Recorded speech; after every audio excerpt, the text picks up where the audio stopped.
Good morning, students. Today in this video, we shall discuss about the answers of these questions from the chapter 2 events story. First of all, there is a line as a comprehension from the chapter से एक line दी हुई है आपको, उस line में से एक question बना है, तो हमें इस लाइन के बेस पर क्वेश्चन का आंसर देना है. Students, try to understand attentively. And that is what they called me mud. और इस तरह से वो मुझे मड पुकारते थे, यानी मड नाम से मुझे पुकारा करते थे. ये बेबी गोरिल्ला बोल रहा है यहाँ पे. वो कहता है कि कैसे मेरे माता पिता ने मेरा नाम मड रखा. तो आपने जैसा कि आपने लेसन रीड किया होगा, वीडियो देखी होगी, तो उसमें हमें पता चलता है कि जो गोरिल्लाज होते हैं वो अपने बच्चों के नेम ऐसे नहीं रखते जैसे कि ह्यूमन रखते हैं. वो पहले बच्चे की एक्टिविटी देखते हैं और जिस चीज़ में उनके बच्चों का इंटरेस्ट होता है तो उसी के बेस पर वो अपने बच्चों के नाम रखते हैं. तो मड जो है ये इसका इंटरेस्ट था पेंटिंग में, जो कि वो जो ट्रीज़ के लीव्स होते हैं उनसे जो लिक्विड निकलता है उससे और मड से पेंटिंग करता रहता था. तो इसीलिए उनके पेरेंट्स ने उनका नाम मड रखा.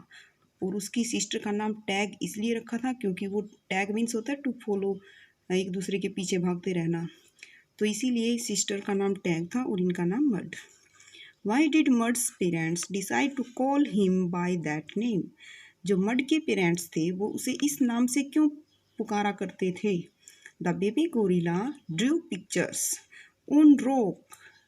जो बेबी गोरिल्ला था वो पिक्चर ड्रू करता रहता था ऑन रॉक, चट्टानों पर, एंड बार्क होता है जो पेड़ होते हैं ना, उनकी छाल होती है तो उन पर, एंड हिज मदर्स बैक, और अपनी मदर की पीठ पर पिक्चर बनाता रहता था और इसीलिए उसका नाम मड रखा. और वो पिक्चर बनाने के लिए मड का इस्तेमाल करता था, पत्तों से निकले हुए रस का इस्तेमाल करता था, तभी तो उसको मड कहने लगे थे उसके पेरेंट्स. नेक्स्ट है what did the name mean to him. तो मड के लिए इस नाम का मतलब क्या था. The name was everything for baby gorilla. Baby gorilla के लिए ये नाम सब कुछ था. As it gives identity in the troop.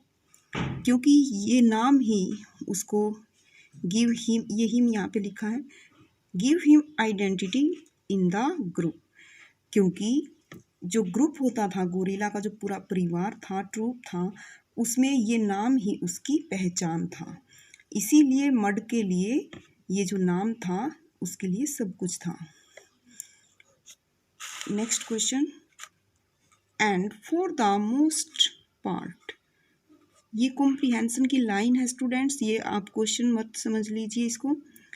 ये क्या है, एक लाइन दी गई है चैप्टर में से. यहाँ आपका जो ए पार्ट है ना, ये क्वेश्चन है. ऐसे ही इधर ए पार्ट क्वेश्चन था, ये बी पार्ट क्वेश्चन है.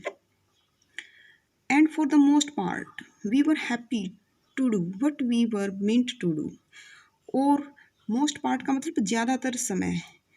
वी वर हैप्पी, हम खुश रहते थे. To do what we were meant to do, जो हम करते थे और जिस मतलब के लिए हम थे, यानी जिस काम, जो हमें काम करना होता था वो काम हम करते थे और खुश रहते थे और ज़्यादातर समय यही करते रहते थे. तो वो इसमें पूछा गया है कि जो क्या काम करते थे.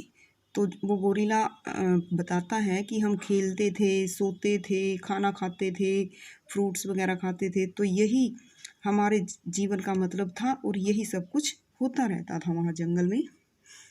Who is being referred to as we in these lines? In lines में we का मतलब क्या है, we किसके लिए रेफर किया गया है. The term we refers to the members of the troop. क्योंकि जो बेबी गोरिल्ला बोल रहा है तो वो हम कहकर बोलता है. तो यहाँ पे उसके जो हम वर्ड है, जो we वर्ड है, उसका मतलब है रेफर्स टू, वो रेफर करता है to the members of the troop.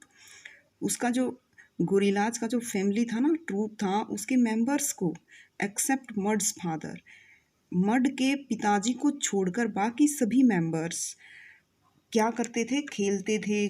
बस वो काम क्या था उनका, खेलना कूदना, सोना, खाना खाना, इस तरह से। तो वो ये वी शब्द है वो किसके लिए इस्तेमाल कर रहा है कि जो हम जो सब भाई बहन थे उनके लिए। नेक्स्ट है what were they meant to do. ये कहने का उसका मतलब क्या है? What were they meant to do, they were meant to feed. तो मैंने आपको बोला था कि यहाँ पे जो ये वर्ड है इसका मतलब है कि वो जो एक्टिविटी करते थे जंगल में, तो सिर्फ उनका मतलब था दे वर मेंट टू फीड, खाना खाना, एंड सर्च फॉर फूड, भोजन की तलाश करना, एंड प्ले, और खेलना। ये सब जो एक्टिविटीज़ हैं उसका यही मतलब था। Next, gorilla babies, elephant babies and human babies are not so different. जो गोरिल्ला बेबीज, ये थर्ड कॉम्प्रिहेंशन है students. Gorilla babies, elephant babies और ह्यूमन बेबीज एक दूसरे, इन सब में ज़्यादा फर्क नहीं होता।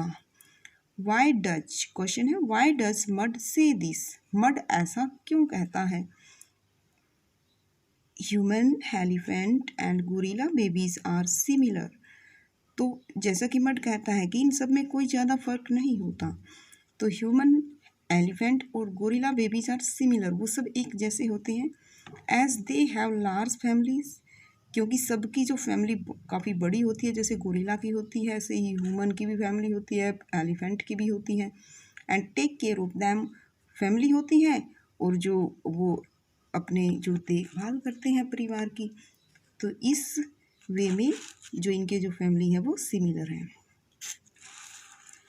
नेक्स्ट है what is the main difference between gorilla babies and other kind of babies according to mud.